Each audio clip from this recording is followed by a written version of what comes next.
గోదావరి నీళ్లు ప్రతి సంవత్సరం 3000 టీఎంసీలు సముద్రంలో కలుస్తాయి. దానిలో నుంచి ఒక 200 టీఎంసీలు బనకచెర్ల పోలవరం లింక్ ప్రాజెక్టు ద్వారా రాయలసీమ ప్రజలకు నీళ్లు అందించాలని ఆంధ్రప్రదేశ్ ప్రభుత్వం నిర్ణయం. కానీ తెలంగాణ ప్రభుత్వం దానికి ఒప్పుకోవడం లేదు.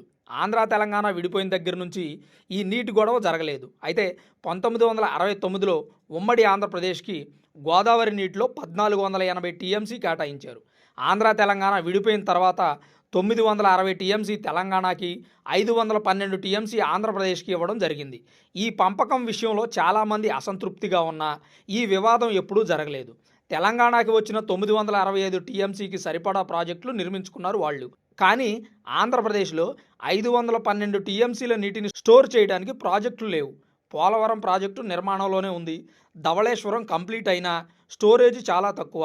ఆంధ్రప్రదేశ్ ఏమో గోదావరి నదికి చివరన ఉన్న రాష్ట్రం. అంటే గోదావరి నదిలో నీళ్లు సముద్రంలో కలిసే ముందు ఒక 200 టీఎంసీల నీళ్లు మనం బనకచెర్ల ప్రాజెక్టు ద్వారా వాడుకుంటామనేది మన ప్రభుత్వం యొక్క ప్రతిపాదన. దీన్నే కేంద్రం దృష్టికి తీసుకువెళ్ళబోతున్నారు ముఖ్యమంత్రి చంద్రబాబు నాయుడు.